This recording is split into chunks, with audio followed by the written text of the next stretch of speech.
En la naturaleza.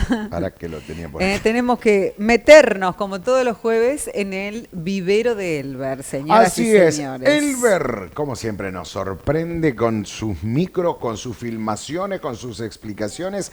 Y hoy va a hablar de alguien tan nuestro, tan lindo y que hay que saber cuidarlo, como es el quebracho blanco. Claro que sí. ¿Qué cosas saber del quebracho blanco? ¿Cómo recolectar sus semillas para no dañarlo? Mira. Hay que tener mucho cuidado, porque el quebracho es nuestro y hay que amarlo. Nos da tantísimas cosas. Así que hoy habla prácticamente del Martín Fierro de la fauna argentina. Tal cual. El quebracho blanco, el vivero Dale. de Elber.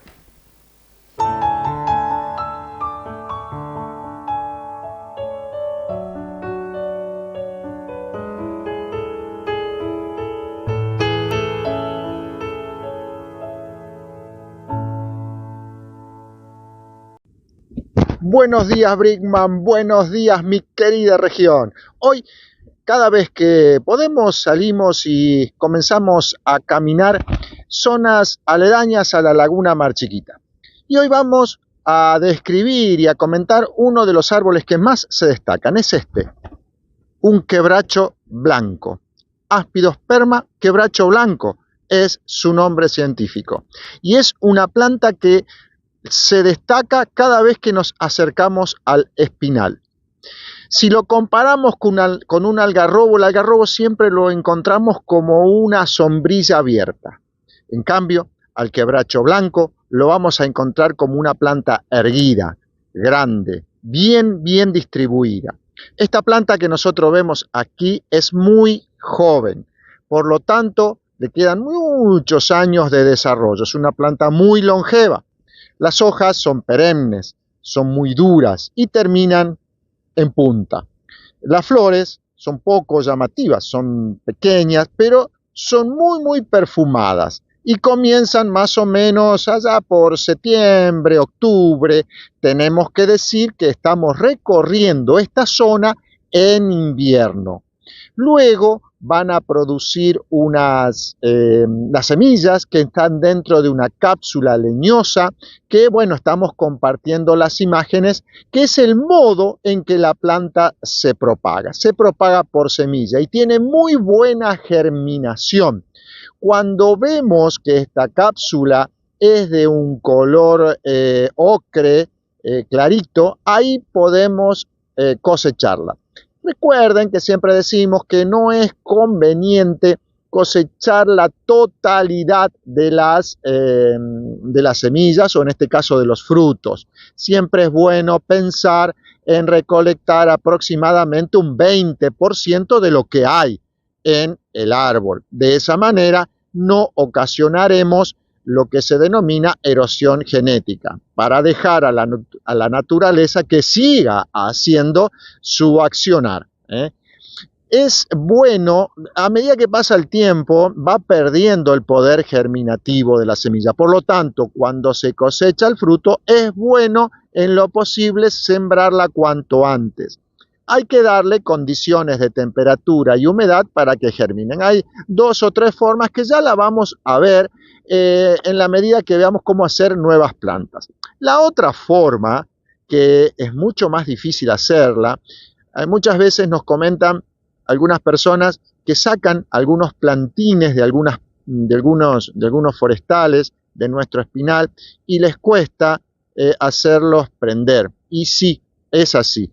Las plantas que forman parte del espinal es muy difícil hacerlas de manera vegetativa, es decir, utilizando una parte de la planta.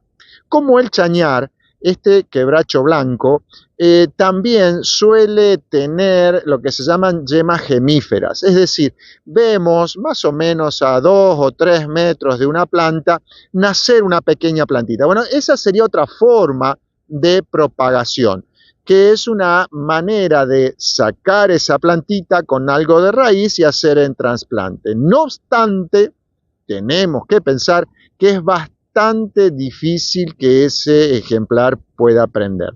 Lo ideal es hacerlo por semilla.